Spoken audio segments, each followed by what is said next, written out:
'Cause- all right. Because this is what I do every day, all day. And so if there are any questions, anything that you don't understand, please feel free to ask.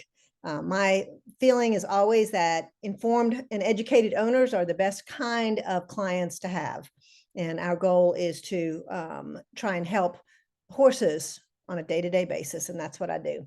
So my practice name is Veterinary Equine Dentistry. I do have a Facebook page that's called Veterinary Equine Dentistry, and I regularly list updated cases and just cool things that I see or horrible things that I see during the course of the day. So feel free to check that out. All right. So first thing is, what kind of horses need dental work? And that would be all of them. We have the huge part of my practice are dressage horses. And that's just, we do a lot of work in the North Atlanta area. I am licensed in Georgia, Tennessee, and Alabama, and so we do a lot of traveling. Hunter jumpers is another big factor of the practice. We have barrel racers. We've got eventers. This is me and my boy Montana. We do trail riders, ropers, everything. Horses need dental work. They have teeth. We forget that they have teeth, but they do. And it, affects the way everything goes on in them. All right, so I wanted to just to start by making sure that everybody had an understanding of the basic concept. So this is my skull that I have. I usually take to in-person presentations. I've named him Lucky. So here's his eyes, okay? And here's his nose, would be his muzzle. These are his front teeth. They are the incisors. These are the molars, okay? So you can't see the molars. This is the bar, also known as the interdental space. The reason that horses have, anyway, as a result of the interdental space, the first molar and the last molar are angled. So this molar angles in that way, this molar angles that way, and it compresses the centers and keeps everybody in place. Like dogs, cats, humans, we have teeth the whole space, but since they have a place for the bit, which is not why they have that, but since they have that there, they have to have those molars, and the molars need not to shift forward, okay? These are the canines, and we're going to talk about that in a few minutes, and then the wolf teeth would be over here. The incisors are used for prehending or ripping grass, and the molars are used for chewing all kinds of feedstuffs. Okay. All right. So when should we start with dental exams? So I like to start horses when they're about 2 years old or 30 days before they're going to have a bit. Now, it's fine to put a bit in their mouth and let them get used to it, but before they make contact, as in going to training, they need to have a dental. Young horse dentistry is one of my passions, I guess you could say, because most people think that horses don't need dental care until they're older. But if they get dental care when they're young, it sets them up for a great mouth the rest of their life. Last week, I saw horses that I haven't seen for 4 years now. But because I did them regularly when they were younger horses, they did not have any fractured teeth. They did not have any of these abnormalities that I see when I first get into a horse at 18 or 19 years of age. The whole goal is to prevent tooth loss. That is the ultimate goal of doing good dentistry, is to prevent that. All right, so when they're babies, we start them every 6 months till they are around 6 months, 6 years of age. Sometimes with thoroughbreds, it'll go for a little bit longer. They may be 8 before they can go to a year, but we start them at 6 months and then they go to a yearly basis. And even older horses should have dental care every year. They may not need a dental, but they need an exam every year, okay? In the state of Georgia, you may only provide dental services if you are a veterinarian, okay? We call them lay practitioners, lay floaters. Sometimes they call themselves equine dentists, which is not an accurate term, but they do dental work and they are not veterinarians. And in this state, it is illegal, as it is in most states. Also, ideally, you want to look for a veterinarian who has had some advanced training, has a special interest in equine dentistry, because there's so much to learn in veterinary medicine as a rule. And you want people who have an interest in that. I get asked all the time, can you inject the hocks? Well, can I? Yes.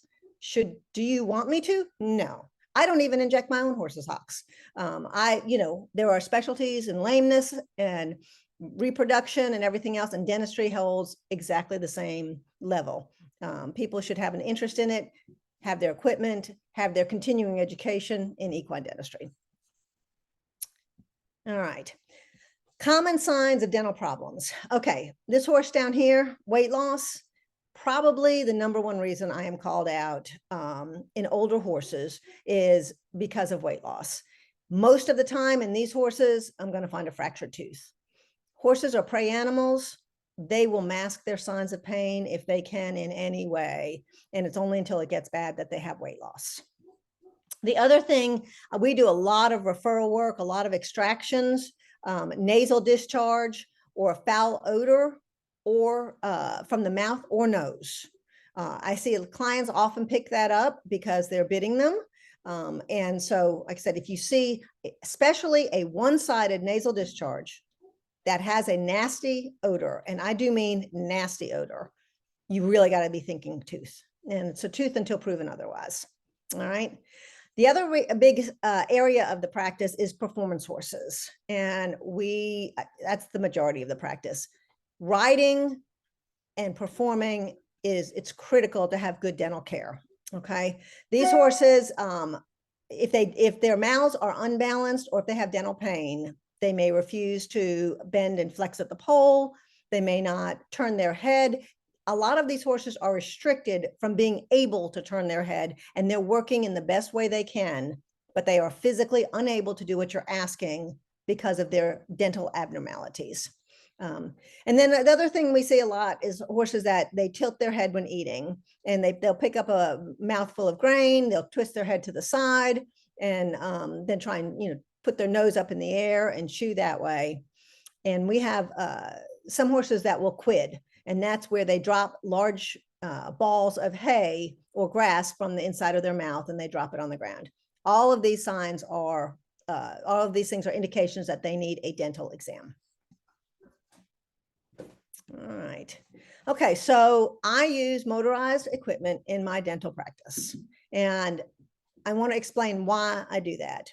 So first of all, understand that there are more than one way to do anything. And I'm not saying that people that use hand rasps or hand floats are doing it wrong. They're not. It's just not the way I choose to do it. So here's my skull, okay? And this is a rasp. And when they are floating with a rasp, that rasp is going up and down. You can see that it's very little, it's not very little precision. You have no choice. You've got to, if you're going to do anything, you're going to touch all of these teeth.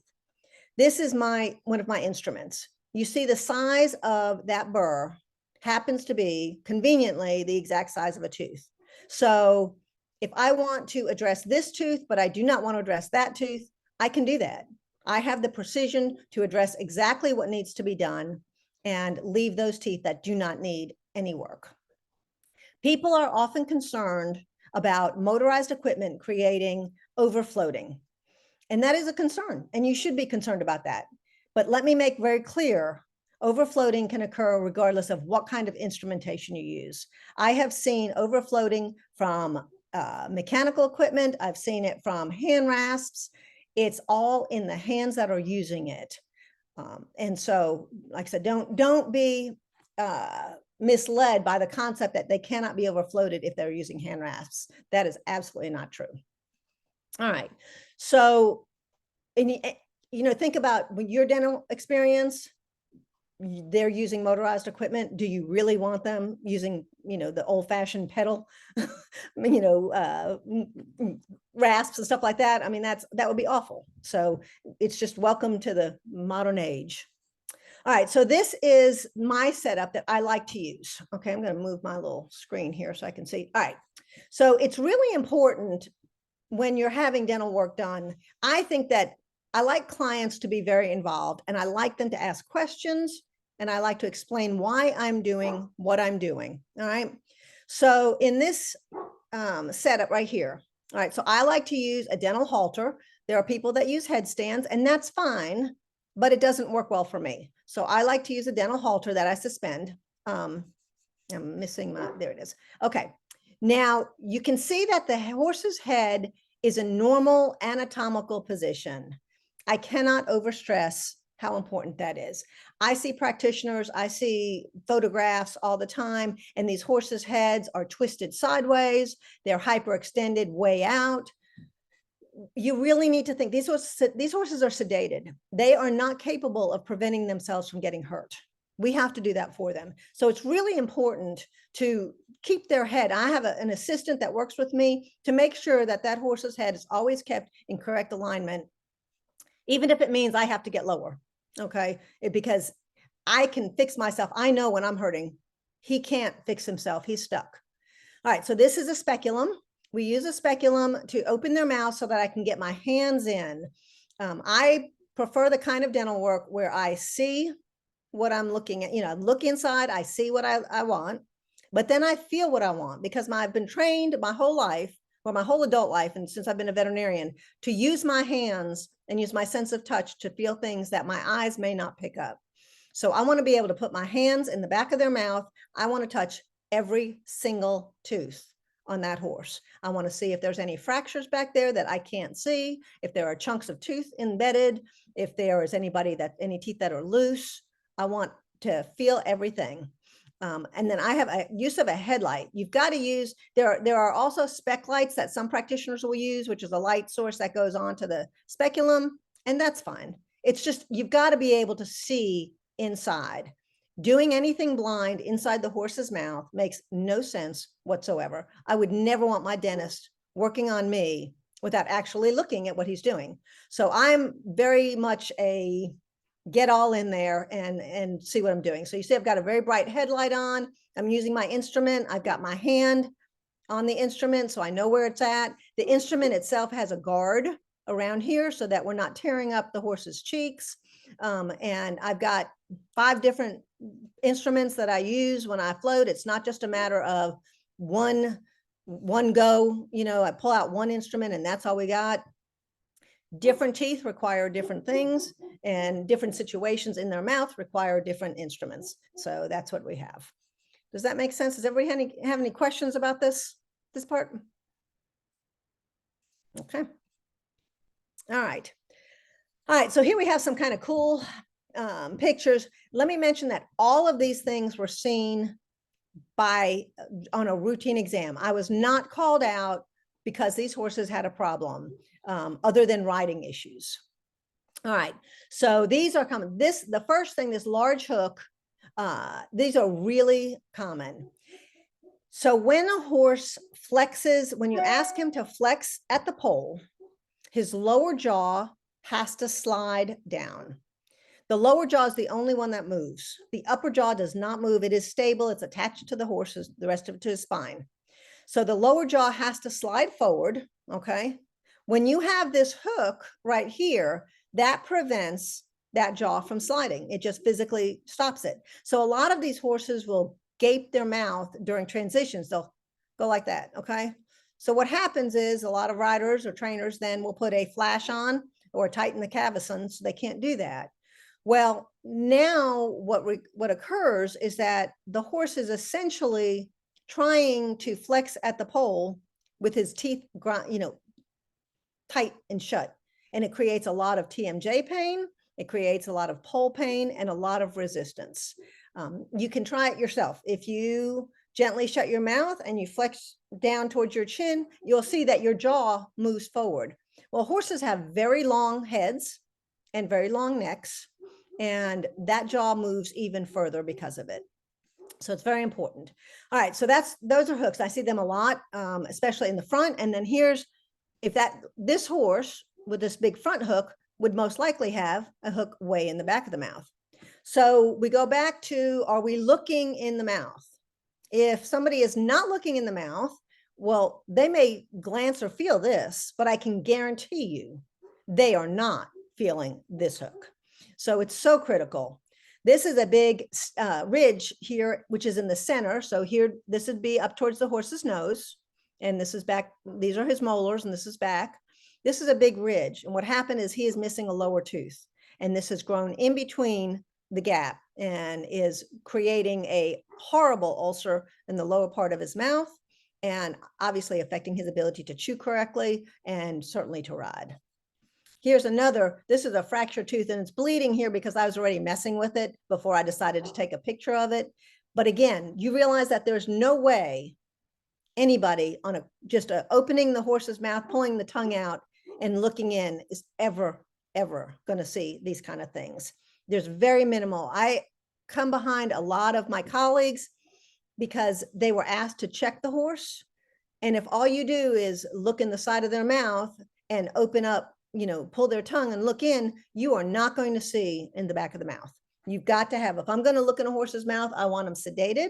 I want to put a speculum on and I want to have a bright light. And I want to actually see what is going on in the back of the horse's mouth. Like I said, I cannot overstate how often we come behind other practitioners, other lay floaters, other people who they just didn't look. People want the natural dentistry, which is no sedation, the head is down by their knees and they're using a rasp.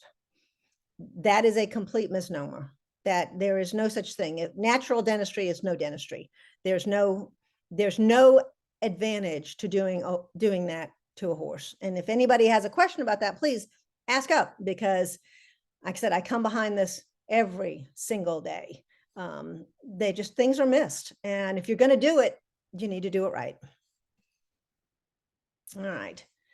Oral ulcers, we see these all the time. So we're looking inside the horse's mouth. This is the first molar, and this going back, this is his tongue here. And you can see how that molar was fractured and it was just literally embedded in his tongue. We see that often in the back of the mouth where fractured teeth, they migrate out towards the cheek, and these poor horses are living with huge holes in their mouths and teeth embedded in them.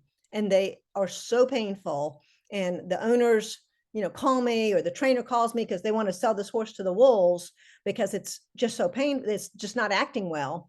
Well, a lot of times there's a reason for that. This is another, and this is just because the points were sharp. This horse had this huge ulcer in the front of its mouth and nobody ever noticed. Again, horses try their best. They just want to be good horses. All right. They are trying to do whatever they can. And it's our responsibility to look for pain and to correct the pain. And dental work, most of my better trainers will have the farrier out, they'll have the lameness vet out, they'll have me come out and do their teeth, and then they'll have a body worker out. Because often they are getting horses that have problems. And if you want to solve the problems, you have to eliminate the pain first. All right, so let's see. Okay, wolf teeth versus canine teeth. This is always an interesting topic, even for a lot of trainers. So this is one of my my invoice, my medical records. I draw pictures because I'm a very visual person. So these are the incisors over here, okay? And these are the molars. The wolf teeth are small teeth, single-rooted teeth that are right in front of the molars. Canine teeth, however, are also single-rooted, but much larger. They occur in male horses. They are the fighting teeth.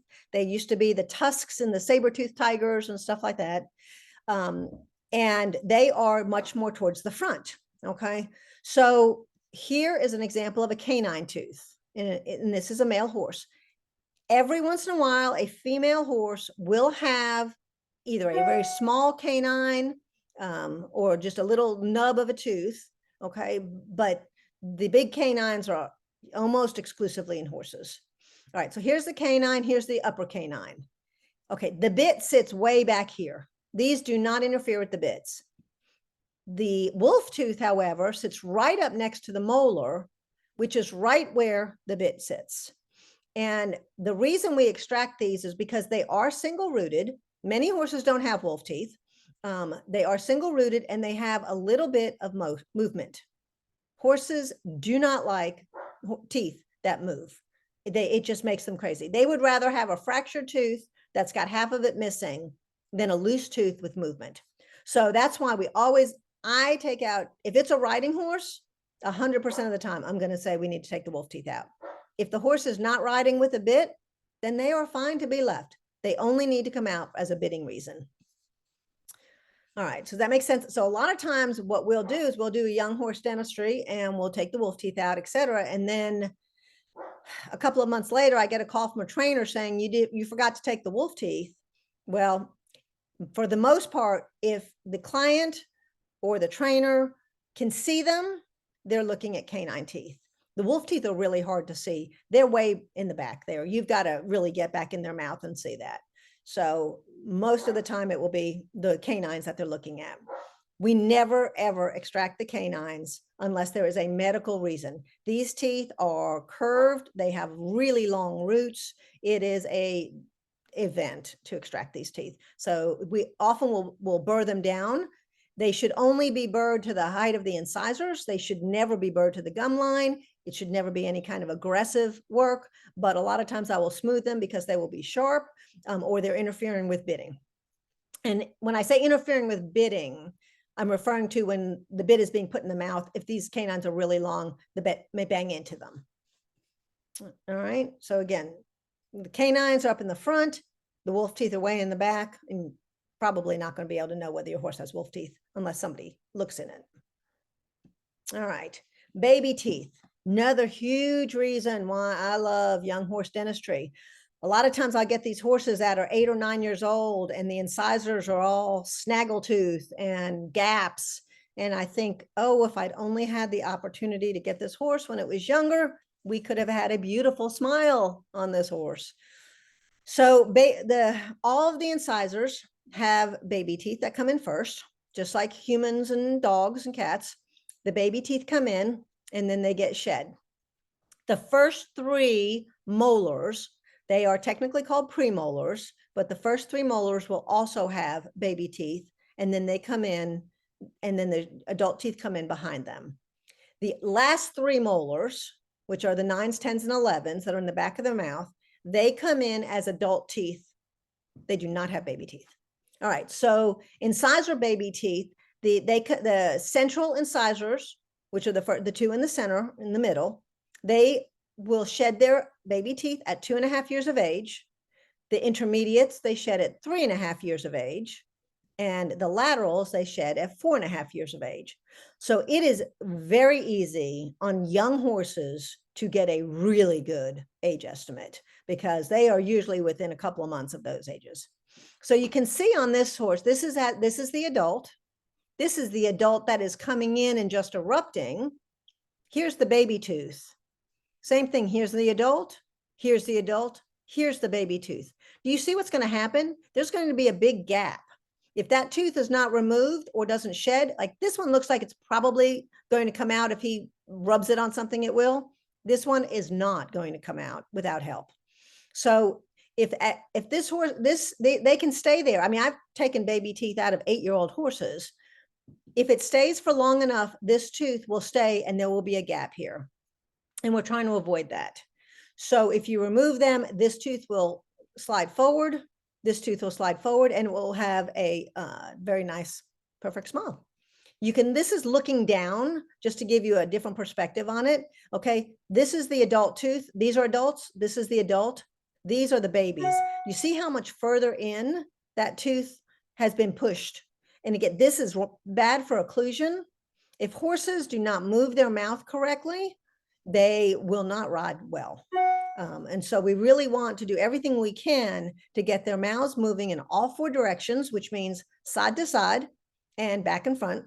And in order to do this, the incisors need to be addressed and baby teeth need to come out. I had a horse this morning that had lost a baby tooth in its mouth, in one of the molars, but he had broken off a big chunk of it and it was embedded in his gum.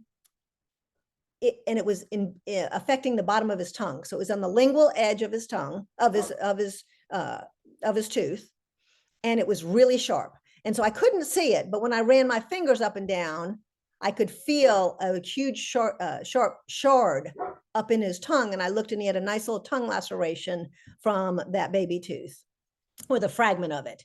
And it took me quite a while to get that out. But again, can you imagine trying to ride and having something sharp embedded in your tongue? And so it's just really important. Young horse dentistry is so important, and we can correct so many things. Keep in mind too that these horses are usually in training. And so if you are trying to train your horse through pain, they pick up habits that are they're trying to resist what you're asking them to do. And a lot of times it has nothing to do with their mind or their willingness. It has to do with what you're asking hurts. So young horse dentistry is so critical that we do it every 6 months, especially because their mouths are changing so radically. And I've had some horses who are changing so much and having so many personal issues with it that I'll say, just stop, give them a few months off. Let those teeth come in and erupt. Let them, do other things with them other than pushing them to ride. But anyway, so young horse dentistry is really critical. All right, so these are some basic other problems that I've come across. So incisors, I do a lot of incisor work on horses. Most of the practitioners in the state of Georgia do not do incisor work. They tend, because it requires additional instrumentation, is, I think, ultimately, and additional training. It's really critical. However, I think you can see the abnormality on and see how far down this incisor is. There's no way that this horse, that this jaw can slide to the left here. There's no way. So what'll happen when you slide your horse's jaw back and forth, it often will go one direction because he can slide this way to the right just fine. But when you slide this jaw that way, it actually comes to a hard stop, and you'll hear a click. It'll go clunk, and it can't move. And so addressing the incisors and getting them more, I mean, I hate to look at this picture here, but you can see how these incisors are nice and even the whole way. Not every horse can have perfect incisors, but you can do a whole lot better than this. And incisor work is just, like I said, it's not done a lot in this state. And again, we do an awful lot of correcting, especially in performance horses. All right, and then this is a foxtail lesion. So we have, depending on the year and the season and the rain and who knows what, we will have outbreaks of foxtails in the hay in Georgia. And they are a barbed, if you look at a foxtail closely, it's a plant awn. It grows in our fields here commonly, and it has a little barbed edge. So we typically don't have an issue with horses that graze on fields that have foxtails in them, and often not even on square bales that have foxtails. But horses that are fed round bales and are aggressive eaters, they jam their face and their muzzle into the hay trying to grab that hay out. And these foxtails will embed in their gums. And you can see how bumpy these are. They literally embed all up underneath here. And again, a lot of people are like, oh, they'll be fine. No, they won't. I've had one horse who had a lesion like this, and when I flushed it, it came out his nostril. I had one that had a lesion like this in his, you can see this down here in his lower jaw, in his lower lip, and I was able to put a pencil right through that lip. It just ate right through. So they will continue to migrate unless they are removed and this area treated. And so foxtails are something, like I said, I haven't seen very many this year, thank goodness. We'll have to see how the spring comes, but it seems to be something in the growing, like I said, the growing patterns of our state. And so these are lesions that you can see. I mean, if most of the stuff, if you look, a lot of this stuff you can see, but it requires looking. And in vet school, we were told you miss more by not looking than by not knowing. And I think that's so true. I love for clients to come and look in the horse's mouth. Let me show you what I'm seeing. Become involved in what's happening with your horse. All right. Now, the last thing I was going to talk about, this is a disease. It is called, the acronym is EOTRH, okay? It stands for equine odontoclastic, which means tooth, resorption, and hypercementosis, all right? This disease occurs, in my experience, primarily in warm blood and thoroughbred older geldings. It can occur in mares, but in my practice, 80% of the horses with this are older warm blood and thoroughbred geldings. I saw a draft horse today with it. I have a walker in the practice with it, but you know, compared to what I see, it's predominantly warm bloods and thoroughbreds. Anyway, so we do not know what causes this disease. Like, as in, we have no idea. I see this disease at least every week. I do a huge number of extractions on these horses. So you can see here in these incisors, they get very bulbous at the roots, okay? They get, a lot of times they will have a little purple, like pimples from where the infection has, their little micro abscesses. Here's an x-ray, and let me see if I can move this over here. There we go. Okay, this is a fairly normal incisor root. It should be tipped and come at the tip, it should be pointed. Okay, now you can see the big bulbous area of this root. This is the hypercementotic form of the disease. You can get the hypercementosis form, which gets big and bulbous, which is what these teeth are here. This is from this horse.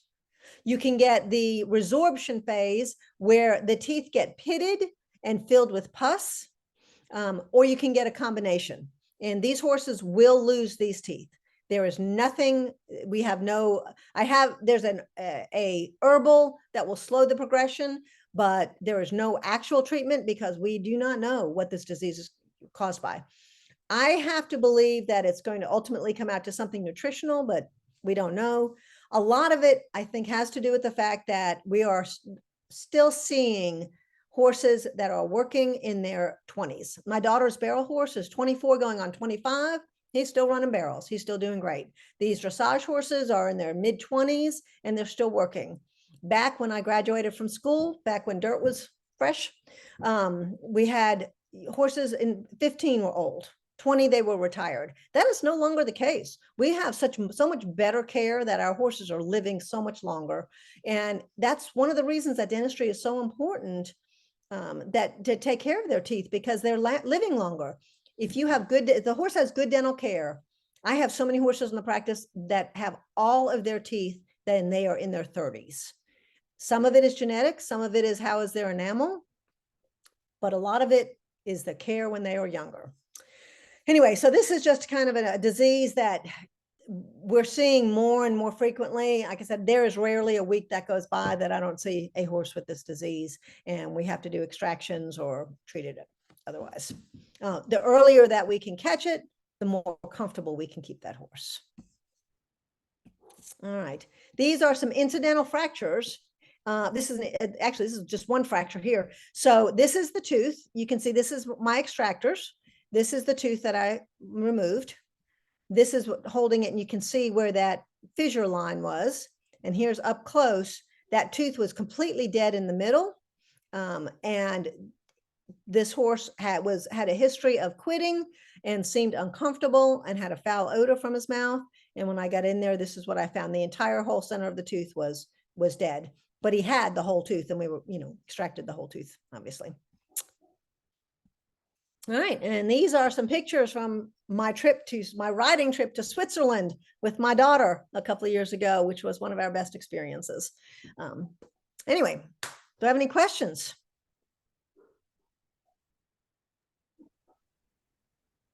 Ashley, you there? I am. Any comments, guys? Any questions or?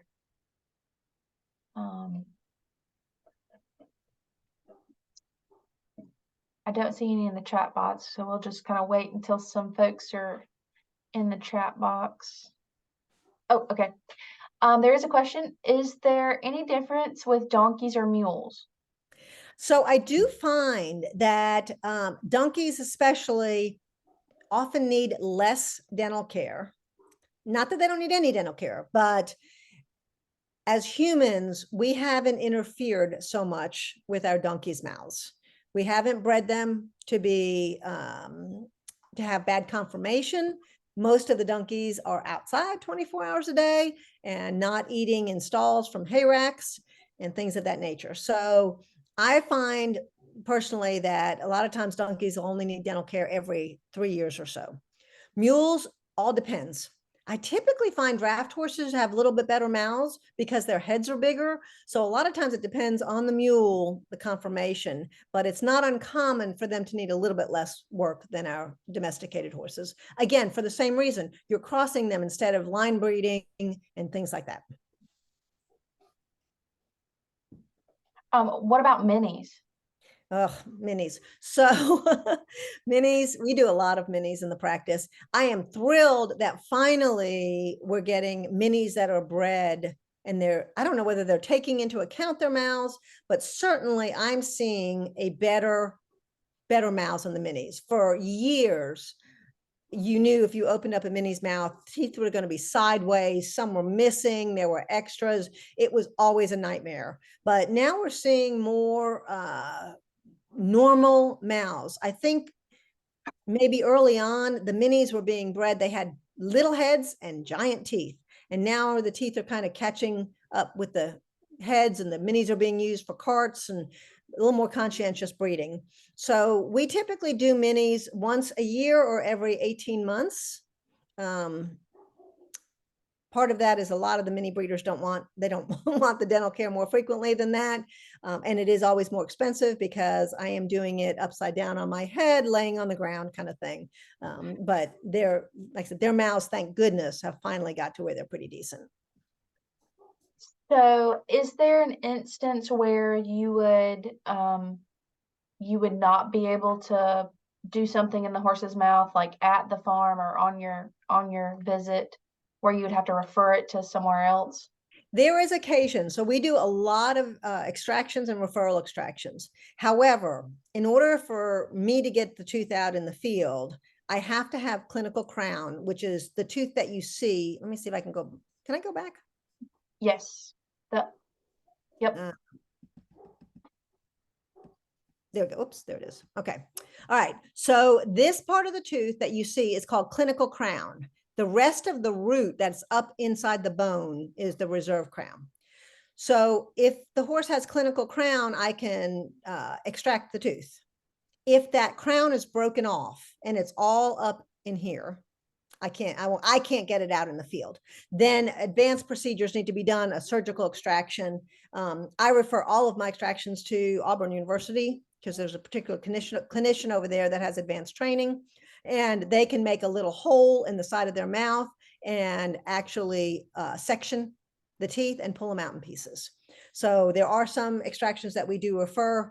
I typically know pretty quickly whether that tooth is going to come out in the field or not. And I don't do sinus flaps. We'll do sinus flushes in the field for bad nasal discharge. But if a sinus flap is when they actually take a big chunk of bone and they open up the sinus and clean it out. And I don't do those in the field. They need a hospitalization. Yeah, I had a friend who had, well, you probably know who I'm talking about, who had their horse's sinuses cleaned out multiple times. So yes, we're trying to avoid that. Yeah, yes. Any other questions from the audience? You guys feel free to unmute yourself and ask Dr. Feblis. We have a wealth of knowledge here. So, what does sinus clean out do? So typically the reason that we have to do that is because the horse has had a long-standing fractured tooth, or a diastema is an area between the teeth that is an opening, and it goes up and follows the root of the tooth, and debris, food, grass may pack up in there and actually make its way up into the sinus. You can also have like a fractured tooth that's missing half the tooth, and everything is being crammed up into the sinuses. So when they clean it out, it's usually because the sinus is packed with pus and feed and grass. And the only way to get all of that out, you're just not going to flush that out through the nose. You really need to actually remove it physically. And so the horses that have long-standing nasal discharge, we'll give the horses an option with a nasal discharge of trying to treat it with antibiotics or treat it conservatively. But the days of 6 months later, you finally call somebody out to take the tooth out, or it's long overdue. You need to intervene after, if you treat it with antibiotics and it goes away and it comes back, and you try treating it one more time for a longer period of time and it comes back again, you need to have x-rays, you need to find which tooth it is, and you get the tooth out. But it used to not be that way because nobody could do field extractions. And so now that we have better techniques, better instrumentation, we can get those teeth out. I said, I did 12 extractions this past month. We can get those teeth out in the field. Doesn't take $1 million, and, you know, really hard to get it done. So we try and do them a lot earlier in the whole disease process now. And you do x-rays in the field, correct? Yes, we do. Yeah, we have digital x-ray equipment. And so stall side, and we take them right there, get to look at them right there. Owner can see them. X-rays make all the difference. Having wireless digital is probably the best investment I've made in my practice in the last 8 years. Yes, for sure. And just, I want to mention that this here, people sometimes talk about the TMJ. This is the TMJ joint right here. You can see here's the part of the mandible, the lower jaw. It goes up here, okay, and comes back over here. And this is actually a ball and socket joint. 80% of the proprioceptive nerves that go to the limbs. And so proprioception is the ability to know where your feet are in space. 80% of them go through the TMJ. So if you have a mouth that's cocked or you have TMJ pain, then it affects the horse's ability to walk straight. And if it affects his ability to walk straight, then it's going to create lameness. And it's going to create stumbling. It's going to create all sorts of other issues. The horse is a long string. It goes from the very tip of his nose right to the back of his tail. And you can't fix one area without fixing the other area. I did a study several years ago on slant mouths where the incisors slant to one direction, and tabulated which leg the horse was lame on. And with 85% success rate, I was able to predict which leg the leg was lame on. So my theory being then, if a lameness in a limb can change the incisors, if you don't fix the incisors, you're not going to ever be able to get the horse completely sound, because it's going to go, if it comes forward, it goes backwards. So just kind of an interesting side. Yeah, that was really neat. I guess I never attributed, lameness affecting the mouth and the mouth affecting lameness. So if you act like a quadruped and put your arms down on the, just let them hang, and you tilt your head, you'll find that your hands shift in motion, and you'll see that how your weight shifts. Postural studies and it's a whole nother science, a whole nother field. But I love going to the postural lectures and understanding how the head, the TMJ, the mouth, everything affects the rest of the horse. do you see if horses like have a preference, like when they're grazing, like if they have one foot out in front of the other, if that affects their, I have not. There's been a lot of chatter about that recently. And I will say that from watching my own horses graze, they seem to do it and then they change. It's like, high-low syndrome, longer legs, that is all a real thing.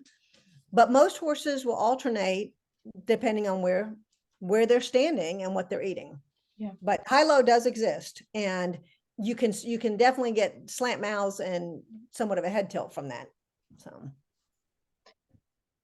well, if no one else has questions, we will adjourn our meeting.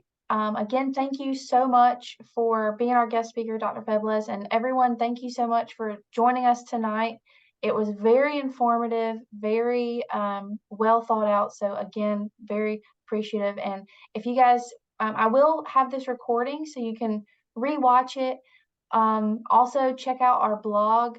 It's you can type in the Leading Rein UGA or even Elevated Equine UGA, and it'll pop up. And I'm going to put all of my recordings there for the series. And then also I am, you can see past recordings, archived sessions, things like that. And we are working on getting a brand new website launched. So hopefully in the next month or two, we will have a brand new website dedicated just to elevated equine and all of the equine resources that are offered with the University of Georgia. So again, Dr. Febles, thank you so much. And You. everyone have a great evening. All right, y'all, take care. Bye-bye.